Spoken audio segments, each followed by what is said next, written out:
So, good afternoon everyone and welcome. I think this is number 3 in the series of Talking Shop series of IF 2014. I'm Bill G and I'm the creative director for IF, and I've sort of curated the programme of talks, and what I do when I look at that is I look at who we've got here, and we've had a really interesting company here for the last 3 days who do their last show in about an hour and a half, which is Casus from Brisbane in Australia, who are, as we'll find out very shortly, very young company, but who have had incredible international success and have presented your work already in 10 countries, or? Probably about 12 now. Okay. About 35 cities. Yeah. 200 times for yeah. knee-deep.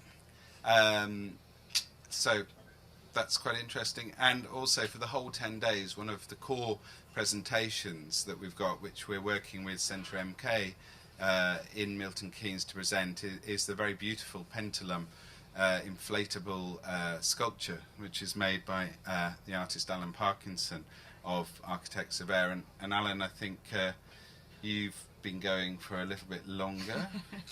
It's about 22 years now. 22 years, and you've presented your work in a few different places? Yeah, about 43 countries. 43 countries. Yeah. I just thought that was interesting that we've got artists who are making work and presenting work right around the world, and not particularly much proportionally within their own countries. So I thought we'd talk a little bit about just presenting work, how the companies started very briefly, some cultural differences perhaps in working in different countries, but then also there are more practical things, and at the time of practical things, Emma is going to slip off. We may not even notice her slip off unless she does a special trick as she does it, as she is halfway through her warm-up. So this is a pause in her warm-up, and she needs to carry on doing that so that the show can kick off at 7:15 in the Spiegel tent. So just start with a question, maybe start with you, Emma. Just tell us a little bit about Casus and where you've come from, and where you are at the moment within the arc of your journey as a contemporary circus company. Yeah, I'd hope to think that we're at the beginning of a long and fun-filled and amazing arc. The company was co-founded by myself and 3 other performers that are in knee deep. One of them isn't currently in Milton Keynes, he's at home resting. And that started in 2011. Is it? And I'm sorry, we've got a mystery person in the middle of the panel here. This is Emma's minder. She goes nowhere without a minder. Sorry, this Brilliant. is Clark, who's their production manager, touring manager for the company, who will seamlessly take over from Emma as she disappears. You Sorry, won't even sorry notice. about that. And yeah, we'll get to how Clark came about, I guess, in a second. So 2011, end of 2011, the 4 of us decided to make a show. We called it Knee Deep. We took it to Adelaide Fringe. We had 3 weeks in the room together. Weren't really sure what we were doing, whether we were going to be a solid company. Basically, we just made a show. Realised quite quickly that we quite enjoyed what we were doing, and someone in Adelaide who works for one of the major production houses in Edinburgh picked up the show and asked if we would like to come to Edinburgh. And Was that Assembly Rooms, or? Yeah, that was Assembly. Yeah, okay. Yeah. And from the sort of first initial knee deep in Adelaide, that was seen. The thing is, there's a thing called Australian Performing Arts Market, which is a big arts market that every 2 years a lot of presenters come to. And the reason we chose Adelaide was because we knew that APAM was running alongside the Adelaide Fringe. So even though we had a kind of very raw and 80% realised production, we just put it on a stage and got people to see it, and it generated interest straight away. And by the time we got to Edinburgh, we then had a full production with a real lighting design and real costumes in Brisbane. And then in Edinburgh is really where... And by doing that Adelaide show, did you get work in Australia? We already did a few little gigs. We did. We performed in Byron Bay, and we performed in Tasmania at things called the Falls Festival. Interestingly enough, Two of the most lovely places to visit in Australia. yeah, gorgeous. And basically, that was to get us to Adelaide. Right. And I did an interesting thing. I was working for another company. I spent sort of 5 years in total, but 3 years on the road with another company called Circa, who are a very famous and large arts organisation now in Australia, which I was lucky enough when I worked with them to start from 5, and they're now at 30-something full-time acrobats. So I saw a very huge shift in that company, and really interesting to see, and I learned a lot. But while I was on the road with them, I went, okay, I'm not going to leave this job to nothing, and I'm going to get some gigs for Casus, and basically got 2 gigs before we'd even made a show or walked in the room together. So I learnt quite quickly how to blag my way through okay, it's going to be one of this, it's going to be about this, and just kind of created a show in my head, and then said, okay, we've got 2 shows that we've got to make. And the boys went, what? I was like, yeah, it's happening. Yeah. So and that's kind of how that begun. And then so you got to Edinburgh in which summer is this? 2012. Okay, yeah. Is that right? Yeah, 2012. Yeah. We're in 2014. Edinburgh's not yet started because Milton Keynes is on. Yeah, they're all just waiting off. Then a lot of... the other thing we did is the show is created in a proscenium, so an end-on version, and then we turned it into... Thought it'd be interesting to make the acrobatics really close and personal in a 4x4 metre stage, and present really full-on acrobatics kind of in your face, pretty much. Something I hadn't seen before. I thought it was quite interesting. Something that I don't want to do with circus. I see it a lot of the time. The effort is covered up, and something that Casus does is reveal the humanity of it and the risk. And I wanted to. That's interesting, because I didn't know that, because I saw the show in 2012 in Edinburgh. And last year, I think, when you were doing the show as an end-on show, I thought, why, they've changed it and it's made perfectly for that. So that's really interesting to know that originally you'd made it, for a proscenium arch, and then you took it. And then we went, wow, it's perfect for the tent. Yeah. So we did a very different presentation, and that was the major feedback from presenters, was like, whoa, okay, it's a Spiegel tent show. It's a show that's presented in the round that's not cabaret burlesque 101, something's a little bit different, and so that really worked for us, and that was our first major platform where we really took off, and a lot of tours came in and were followed up from that season. And who did that? Following up. Who did the following up? That's another long story. I was like, God, I'm talking for ages. Brief version. Yeah, the brief version is me. So, being a small company, at this stage, we didn't yet have Clark. We had Jesse, who's one of the co-founders. Jesse's dad was the lighting designer, and he's also a production manager, older guy, and he was like, Jesus, you guys don't know what you're doing. I'll come and be the production manager and kind of dad on the tour, which is quite funny. But and he was on that one, and then quite quickly it was revealed that we were going to need a producer, and so as Edinburgh was happening, I stepped into the producer role, and I was discovering that actually I fit quite well into that role. But I was also running a training centre in Brisbane at the time, and performing the show 27 times in a month and producing. And so, although I managed it, I was quite aware that wasn't very sustainable. And so when we got home, when did we get you? I can't remember. I made another little show. I made a show with Circa with the youth ensemble, and Clark was my intern. I was like, hey, this guy's actually not bad. Do you want a real job? And gave him a real job, and we started using Clark as a technical manager, so that then relieved all the technical element off me, because when you go around the world, you have to liaise on a technical level, of course, to see if your show can fit into the venue, and then you have to do the contractual level, and then you have to perform it. And so needed. It gets more complicated. Yeah. Yeah. Let's hold how it gets more complicated, and let's go back a little further in time from 2012 to the 1990s, Alan, and perhaps if you could talk a little bit about Architects of Air, but also then how you sort of shifted, I think, from working predominantly in the UK and developing, the world as the market for your work. Well, in 1990, we built a structure as part of when I say we, at the time I was working for the probation service of the Nottinghamshire local authority, and we built a structure that was really for local use, which we'd actually did as a co-production with a theatre company and a centre for adults with special needs. And that toured in 1990.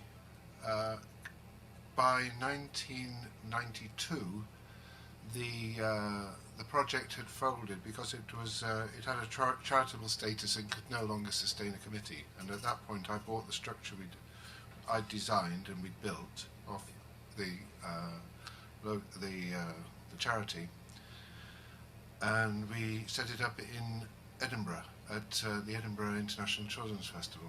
And that was its first kind of public exposure to a large event, and it was that experience of setting it up there which showed us it was actually something, which showed me it was something that was viable as something in its own right, without there being other add-ons. Yeah.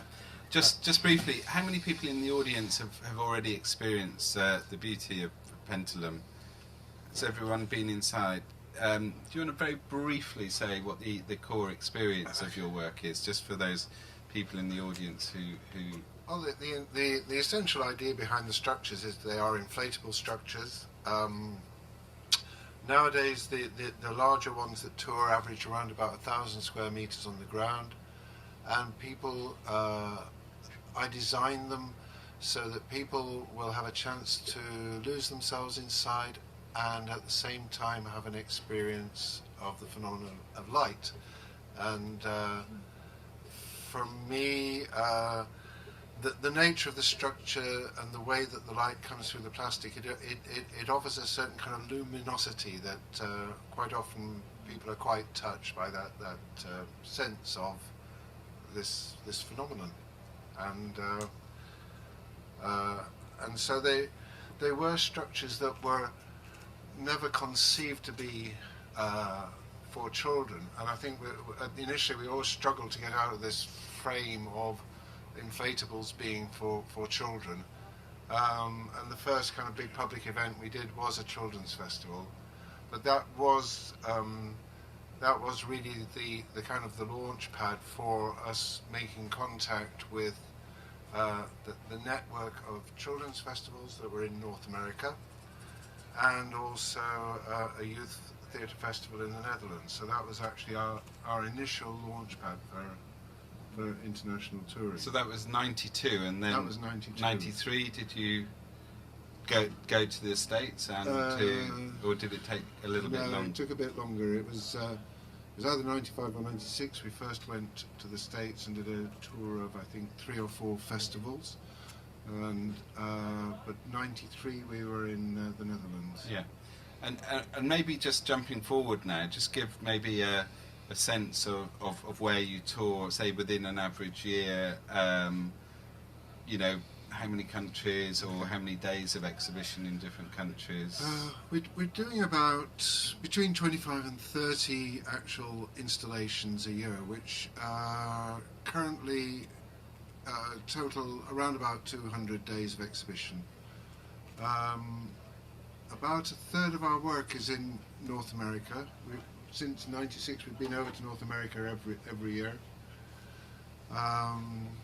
And we do a bit of work in Australia, quite a bit of work in Europe. Only less than 10% of our work is in the UK. So we're very pleased that some of that 10% this year is here in Milton Keynes. So thank you for that.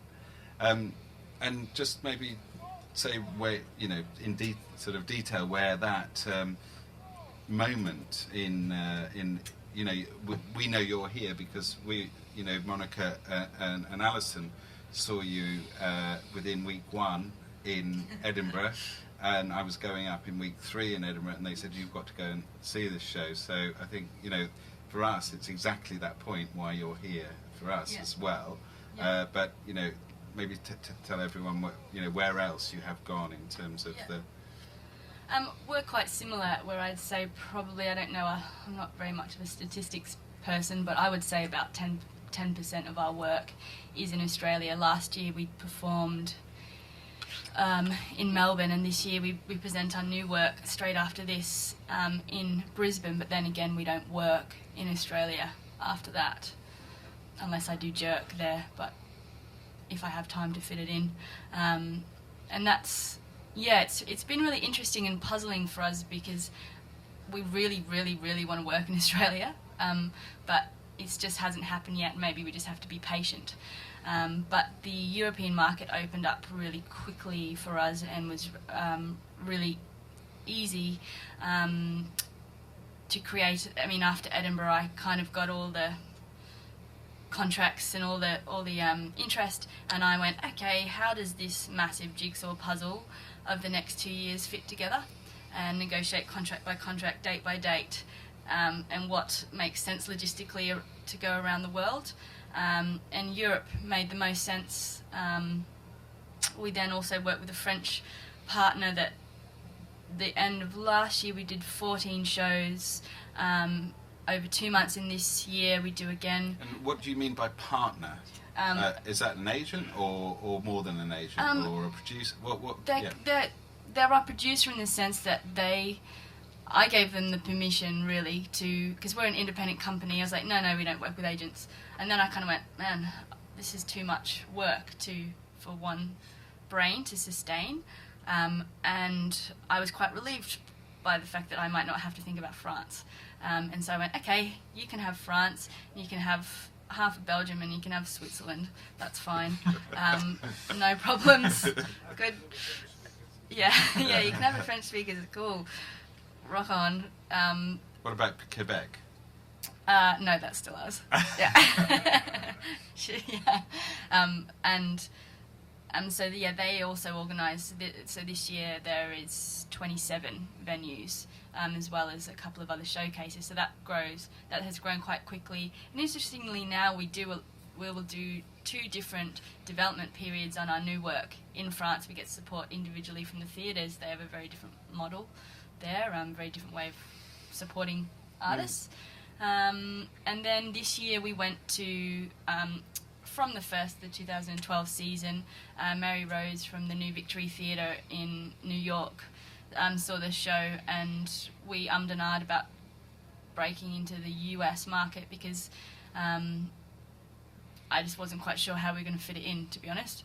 And then this year I kind of went, okay, February it is, and we did all the relevant visa applications and processes to go through, because the way they work is that they give you an all-in fee, so you sort out your visas, you sort out your freight, you sort out your travel, you sort out your own accommodation, you do every part of the tour yourself, and they just give you the venue. Yeah, and then you try and make it the budget balance in a really kind of broad sense of that's how it works. And now from that season, we will, looking very like we will spend potentially 3 months of next year in the USA. So that's starting, and Montreal, blah blah blah. Yeah. So. And something I in terms of market, maybe for you, Alan, is just in terms of, I know one of the ways that you've had to develop to respond to demand, but also demand of a very, you have one artwork, one inflatable can only be in one place at one time. One company of incredible acrobats can only be one place at one time. How have you had to develop, your company to be able to meet that demand, which...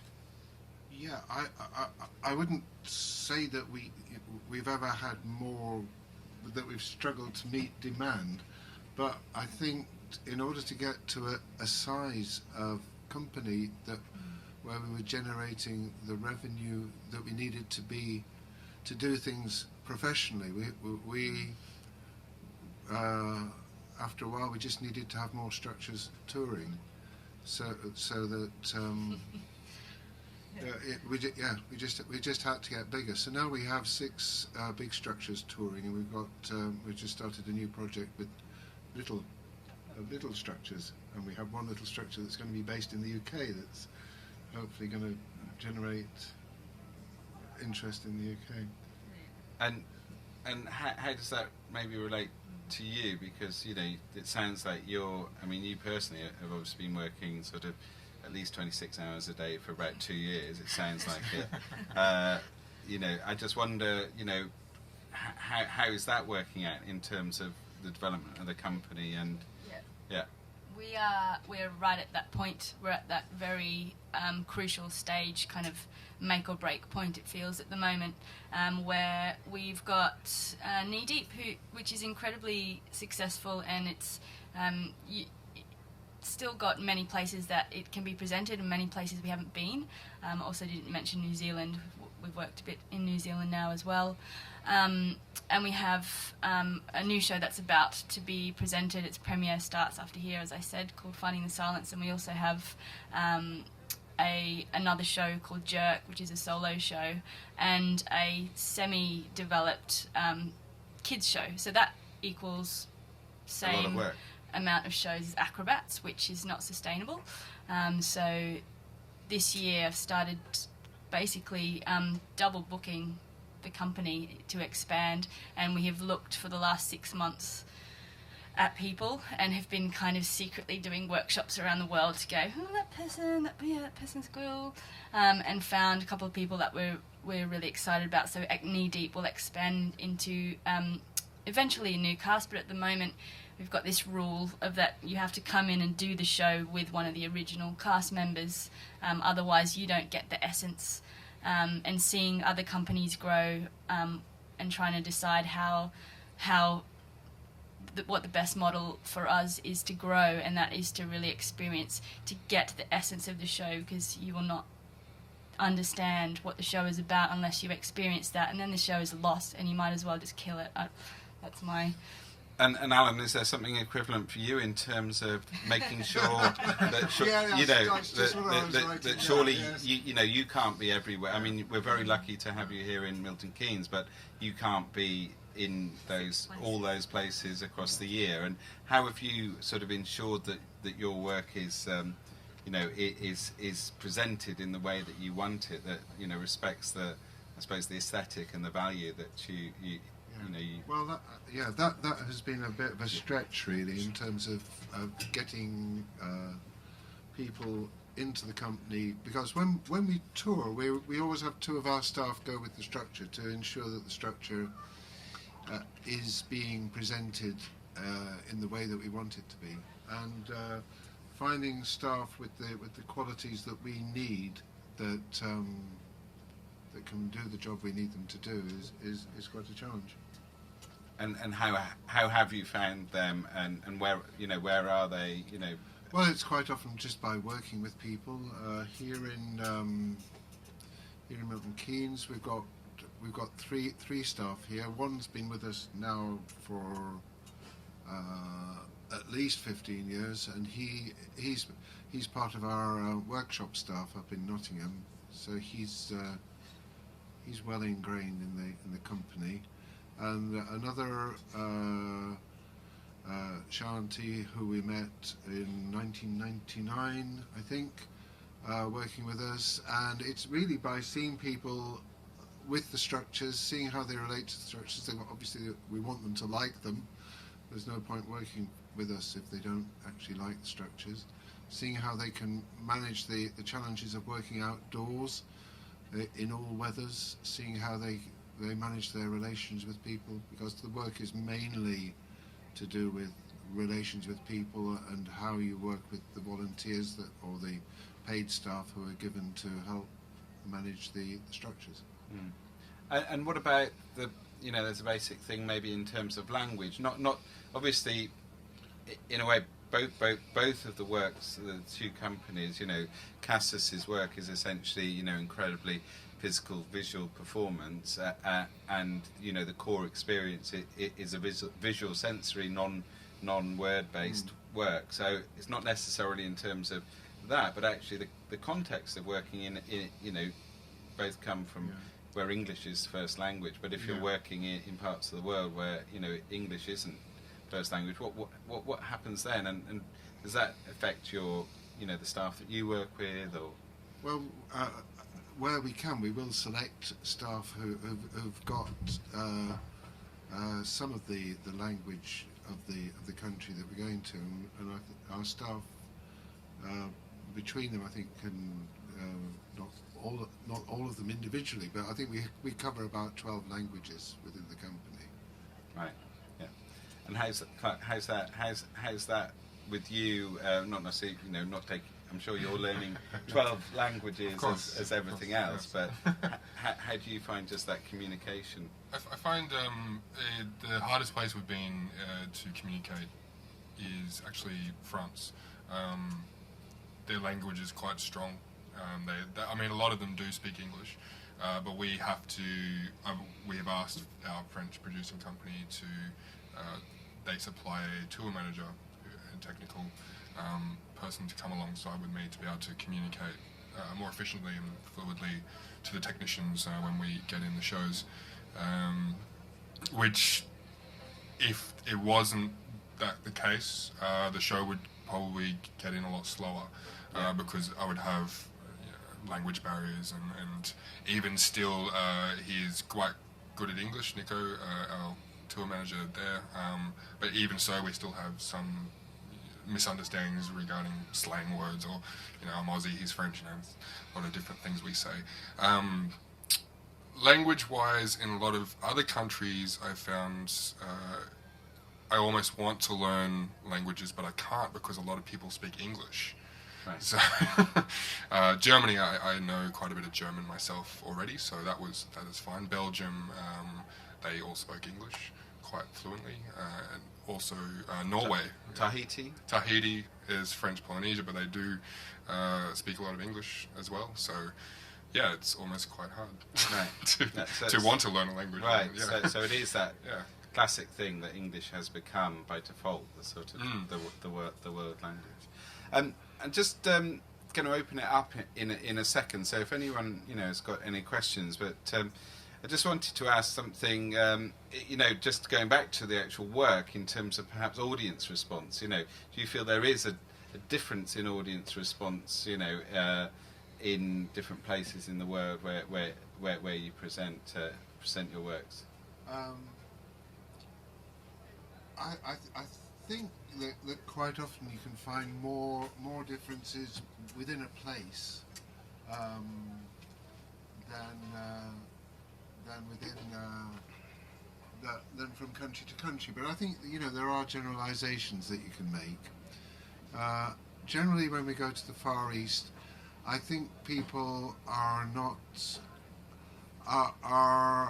just a lot more hesitant about taking off their shoes and going into an immersive space. That it's not something that they will more readily give themselves to.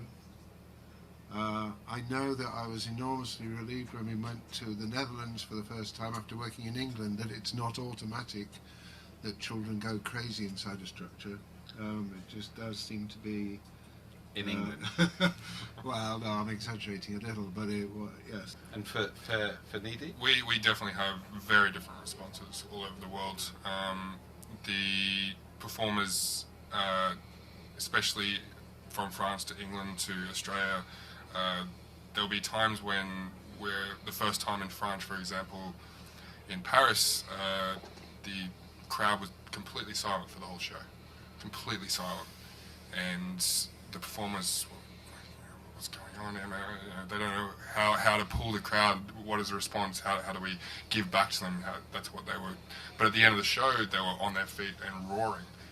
6 or 7 encore bows coming in, and they just wanted to keep coming, and they loved it. And and then it's continued like that in France. Right. And we started to realise that the French are happy to be taken on the ride, taken on that journey, and then show their appreciation at the end. In America, it's completely different again. They're very quick, and they are very vocal. It's not just a stereotype; they are very vocal, and especially in New York, we haven't done a lot of America, but especially in New York, we did a lot of children's shows in New York, and the kids were great. So much fun. They loved the show, but even the adult shows, it would just be very quick, great appreciation, and then they're out. They start walking out of the venue. So it's very interesting, and it's not that they don't not like the show. It's just the way they do things, and it's completely fine. Yeah. I'm just going to open it up, and there are people I know in the audience from different places in the world. So, has anyone got any questions or observations that they'd like to make about what we've been talking about so far? Just Christian in the middle there.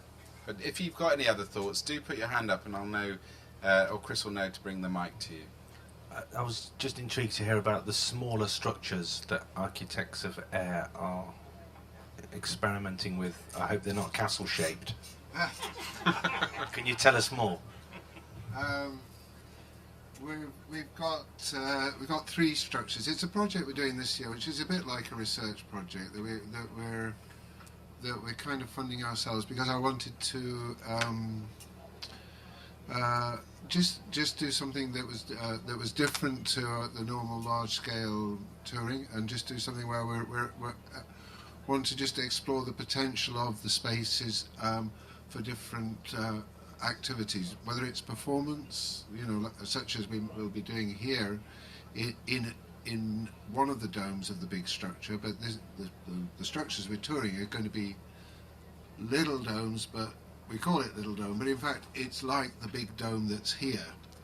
So it's quite a big space that can maybe take about 50 people if you wanted to, but it's also a space that we could be taking to a school for special needs to be doing therapeutic work or whatever. And it's something which we just want to make technically and financially more accessible to people who want to collaborate with us on special projects.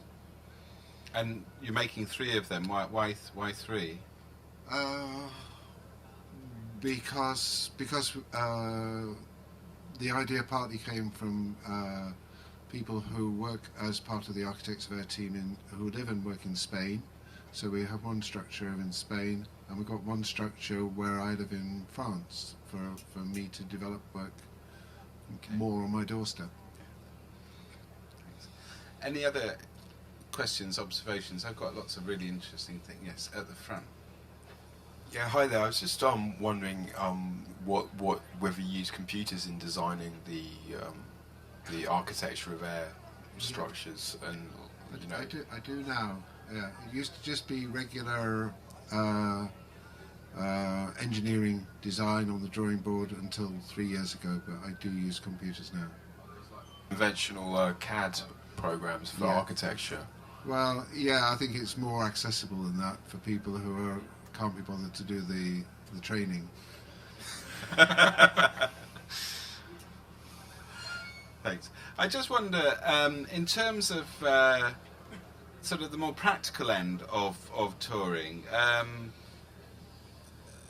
how do you actually, just organise everything and move everything, around the world? And what are the major sort of things that you need to look out for in that? Well, I'm sure it's completely different for Architects of Air, but we find it very expensive for freighting, air freighting, particularly from Australia. We are so far away. We have a full kit for the show in Australia, sitting there ready to go. We have a full kit over here in the UK, which we truck to France and different parts of Europe, which is the cheapest version. And we are actually now building and buying new kit for America. From there, if we need to go to America and we don't have our props because we've only just bought dance floor and things like that so far, we actually just buy excess baggage and put all our props in excess baggage, which is probably sounds really easy compared to architects of air. But yeah, that we need to cut down costs. It's just ridiculous amounts of money to be able to freight a 300 kilogram box Right. to from Australia to America. Yeah. And it's cheaper to just to buy new stuff. Yeah. Yeah. Okay. And Alan, with yours, which is more totally bespoke, I suppose. Or? Yeah, well, I mean, the idea of having the larger structures based on other continents is something that we've looked at, but I don't think we have the amount of work to kind of justify investing in that. We're shifting about. I mean, one of the beauties of the inflatable structures is they do go down fairly small. So the structure that we have here in Milton Keynes will go down onto 6 pallets and weighs around about 2,000 kilos to ship. We're like Casus, we're using air freight and but where possible sea freight, which means that if we're shipping to Australia, it's 2 months. Yeah. 2 months on the sea. And where possible, we are sending by sea.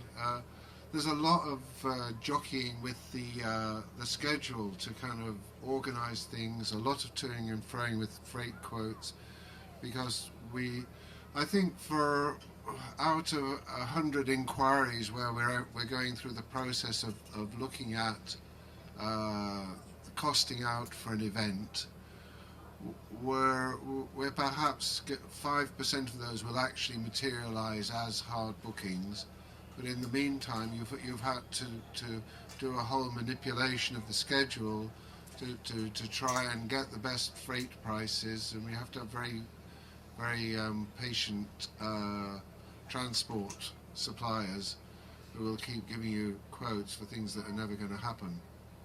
And have you found now that you have like one company, or do you share that out amongst different companies that deal with different parts of the world? We are working with one company for outside UK and one company for UK Europe. Yeah. What about the legal side in terms of people working in different countries, taxes and all of that? How I mean, you've been going, as you say, for over 20 years. How does that pan out, and where is that with Casus? This whole big world of bureaucracy, which is really important for people to be able to work, and obviously to make sure that all the money works out as well. Alan, do you want to start? Yeah, sure.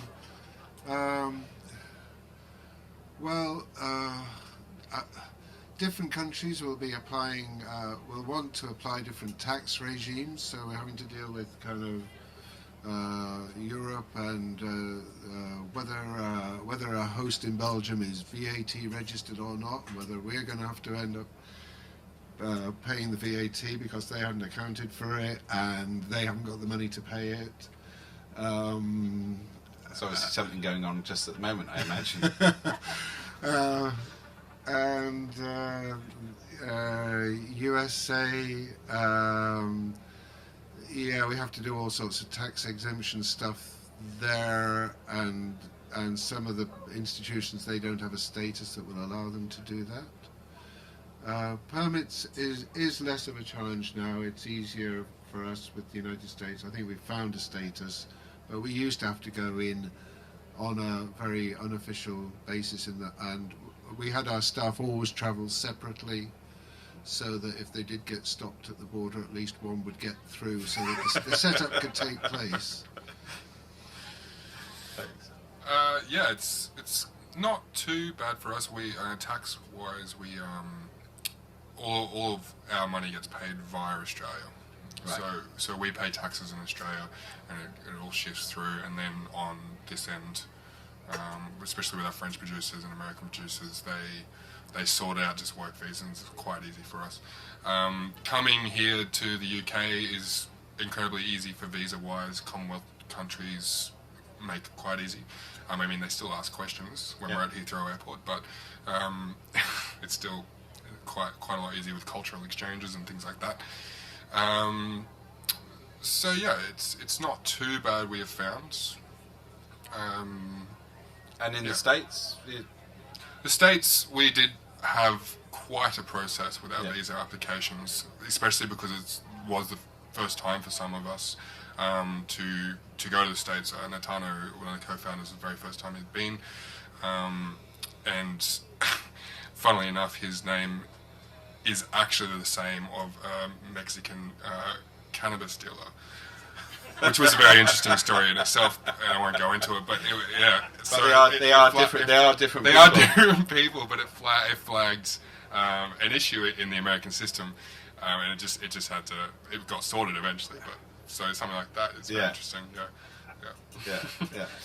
Has anybody got one last thing from the floor? Because we are going to wrap up, because we've got lots of things else to do, and I think it's been really interesting where the talk's gone to. But has anybody got anything else that's burning they'd just like to share, ask before we wrap? No. So I would like to wrap. I'd like to say thank you very much. I'd also like to say thank you to Emma. I hope you're getting really warm now, because I know that she'll get really warm when she's doing the show, so I don't know why she has to warm up so much. Well, I do, but anyway. But no, thank you very much. Thank you, Clark, and thank you, Alan, very much for sharing all of that with us just now. Thank you. Thank you.